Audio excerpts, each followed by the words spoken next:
coba budidayakan itu simbiosis mutualismenya itu berputar gitu. Jadi dari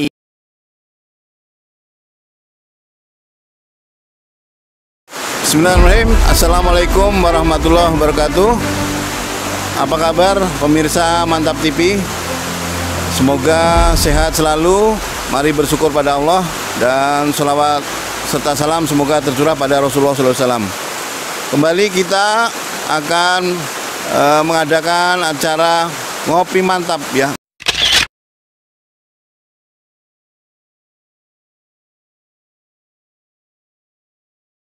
Ngobrol perkara ilmu, iman, dan income.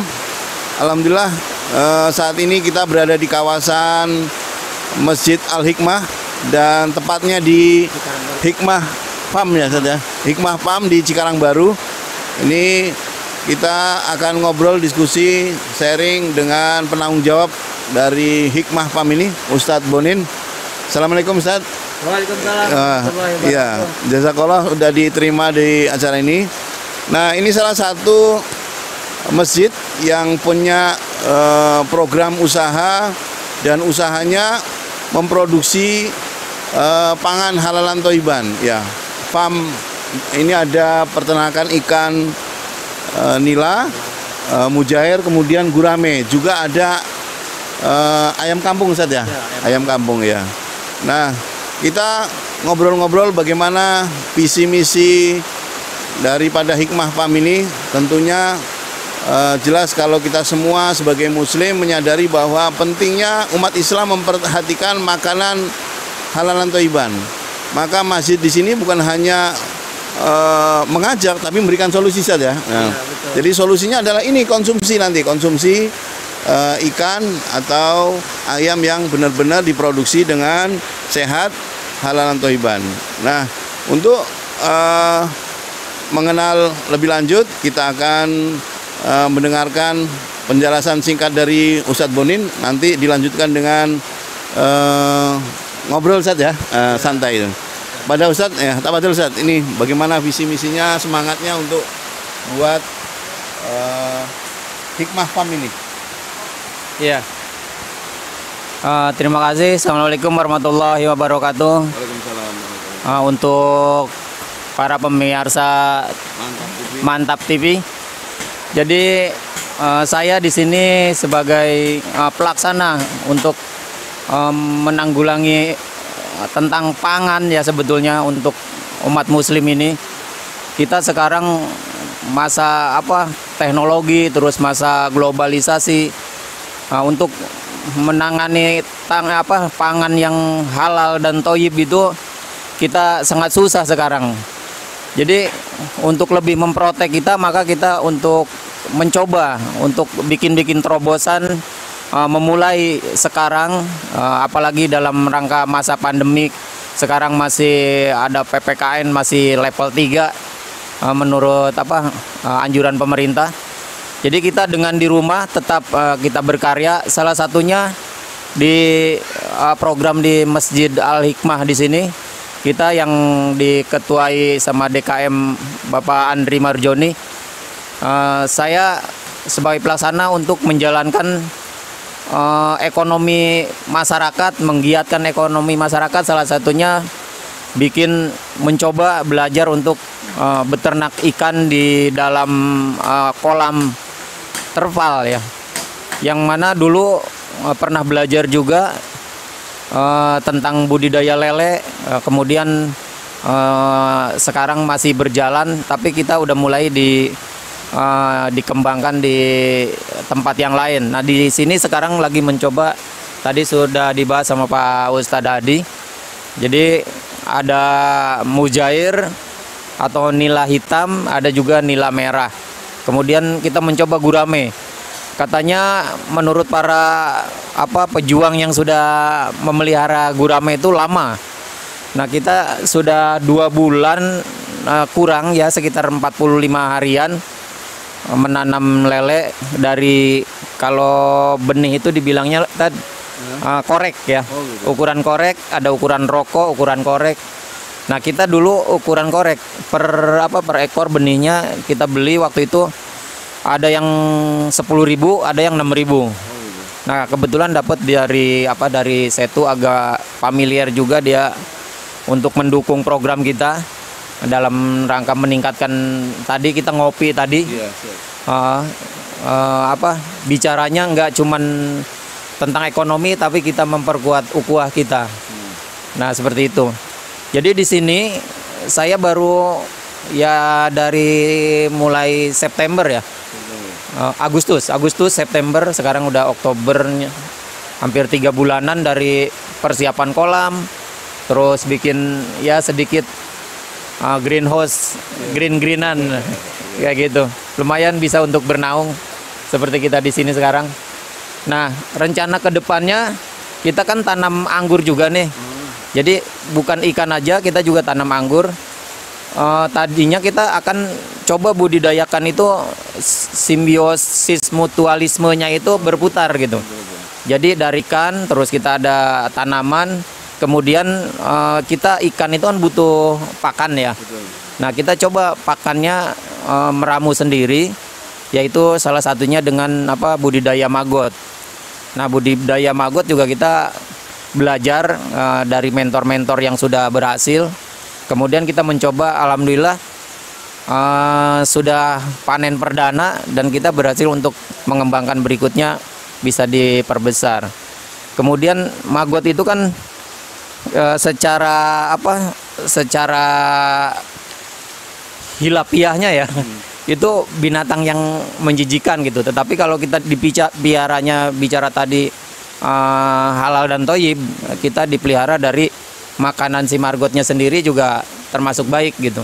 Karena apa? Kita dari dedak, terus difermentasi, dari limbah buah juga, buah-buah yang sudah tidak terpakai kita tidak dalam posisi kotor gitu. Jadi dikumpulkan dari pedagang buah, baru kita fermentasi.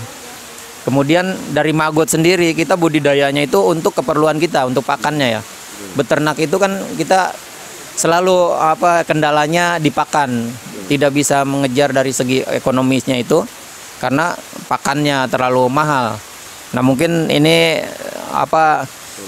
solusi juga, mungkin perhatian juga untuk pemerintah bagaimana mengembangkan ekonomi rakyat itu, petani itu dapat difasilitasi gitu. Di samping kita harus dibina, terus dibantu juga untuk pemasarannya. Ya, mudah-mudahan kita dengan bisa meramu pakannya sendiri untuk pakanan pilihannya. Jadi kita bisa mengatasi itu dari harga tadi dan mendapatkan keuntungan. Dapat keuntungan lah, insya Allah gitu. Nah, seperti itu. Mungkin kalau emang secara prosesnya, Ustadz apa yang akan ditanyakan tentang ikan atau ya atau silakan tadi. Iya. Jazakallahu khairan, Ustaz. Ini mungkin berkembangnya teknologi yang canggih ini seringkali kita lupa bahwa teknologinya Allah ini lebih dahsyat gitu, Ustaz ya. Iya, betul. Jadi mungkin tadi kalau dari proses maggot itu dari telur sampai jadi BSF gitu ya, itu berapa hari, tentu ada proses siapa yang menghidupkan. Ini tentu ada pelajaran iman yang sangat dahsyat. Iya, betul. Barangkali Ustadz bisa sampaikan ini nilai-nilai kebesaran Allah dalam beternak ini supaya saudara-saudara kita yang masih kurang yakin ini imannya untuk menjadi peternak atau petani, bahwa di situ ada keberkahan, di situ ada iman. Gimana Ustadz pengalamannya? Sampaikan Ustadz. Masya Allah, luar biasa ya. Kita kalau ngelihat dari sirkulasinya simbiosisnya si maggot tadi, kalau kita ngelihat makhluk Allah yang sangat dahsyat itu, kita ngelihat kehidupannya si maggot itu sangat sebentar tadi. Jadi kalau ngelihat 15 hari itu dia dari telur sampai ke jadi maggot itu, kemudian dia masa hidupnya setelah jadi BSF itu, jadi lalat BSF, dia hanya 2 minggu, 15 hari, berarti 1 bulan aja umurnya. Masa umurnya mungkin ya 40 hari dari pembesaran sampai dia bisa bertelur lagi, kemudian meninggalkan.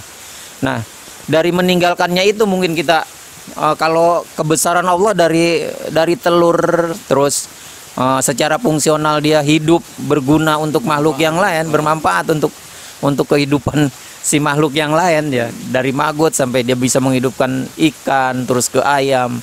Ayamnya juga bisa berkembang dengan baik, ikan juga bisa hidup dengan baik. Kemudian yang dia tinggalkan itu kebaikan ternyata tadi.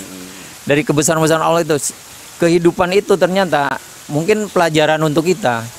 Kita berani hidup, harus berani berbuat kebaikan dan akan meninggalkan apa, bermanfaat untuk yang lain. Terus kita harus kembali itu meninggalkan kebaikan gitu. Jadi yakin saja bahwa tidak ada makhluk yang sia-sia yang Allah ciptakan saja. Iya. Termasuk maggot itu ya. Iya betul. Jadi kalau kita ngelihat takdirnya Allah yang sering dengar di hadis-hadis, sampai daun kering jatuh pun itu tidak akan terjadi tanpa seizin Allah. Nah, itu dari kehidupan makhluk kecil yang kalau bicara kita rizki ya, rizki itu memang udah Allah siapkan, tapi kita harus berikhtiar dimaksimalkan. Ya kalau kita bicara dari maggot aja gitu, kalau nilai ekonomisnya luar biasa tadi saya jelaskan ya. Kalau kita misalkan 1 gram tadi telur maggot 5.000, Ustaz tadi bilang kalau sekilo berapa? 5 juta, 5 juta itu. 1 kilo 5 juta, kita kayak jualan apa? Pakai gram-graman gitu. Ya. Jadi nilai ekonomisnya cukup kuat gitu. Dan maggot itu sekarang orang masih prospeknya ke depan masih bagus kayak gitu. Jadi dari tumpang sarinya kalau di tanaman itu kita bisa buat pupuk, kotorannya yang sisa makan tadi kita bisa pupuk makanan ini, buat tumbuhan ini. Kita tanam anggur, kita belajar juga dari mentor-mentor. Jadi ada caranya. Kenapa anggur tanamnya gampang katanya. Ternyata untuk berbuahnya yang susah dia bilang. Memang ada itunya, ada step-stepnya yang harus diinin. Jelas ada ilmunya saja. Ya betul. Mungkin itu. Ini salah satunya kita dari maggot dan tanaman anggur juga. Iya. Baik pemirsa, ini banyak ilmu yang kita dapatkan dari Pak Ustadz Bonin ya. Jadi ngobrol kita di sore hari ini bagaimana dengan ilmu kita semakin beriman, dan iman itu akan berdampak pada income kita ya. Jadi istilahnya ini ditinggal tidur juga ikan membesar saja. Iya betul.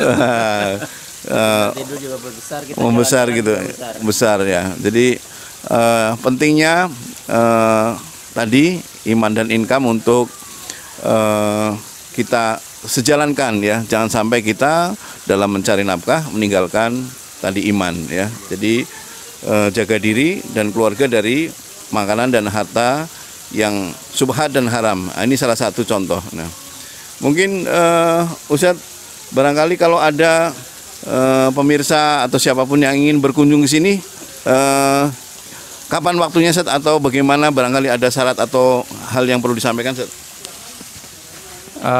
Ya, kalau emang mau berkunjung ke sini, memang kita belum dikelola secara manajemen ya.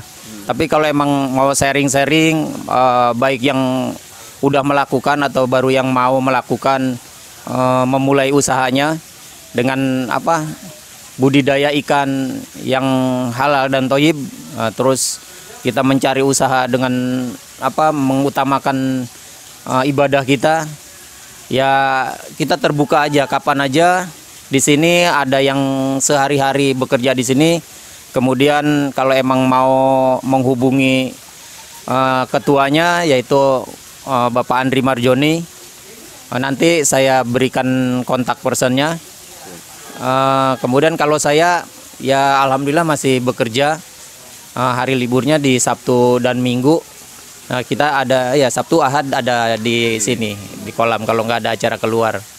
Kayak besok mungkin mau ngejemput benih ayam juga. Yang dimekarkan gitu. Kita mau nambah itunya buat ternak ayamnya. Mungkin itu aja. Nanti disampaikan nomornya ke Pak Adi ya. Ada nomornya di share aja. Siap. Alhamdulillah, jadi ini program pemberdayaan ekonomi masjid yang dikelola oleh Ustadz Bonin. Kita doakan semoga hasilnya berkah dan bermanfaat bagi kemaslahatan umat, Ustadz ya. Nah, dan sore hari ini kami berterima kasih Ustadz Jazakallahu khair atas sharing ilmunya. Kami belajar tentang maggot dan yang lainnya, mudah-mudahan jadi pahala jariah. Amin. Ya. Demikian saja, sampai ketemu mungkin di waktu yang lain. Kita bisa sharing tema-tema yang lain yang bermanfaat bagi kemaslahatan umat. Nanti kalau panen kita undang lagi. Amin amin, alhamdulillah ini ya. Demikian pemirsa, mudah-mudahan bermanfaat. Sampai ketemu di episode berikutnya. Assalamualaikum warahmatullahi wabarakatuh.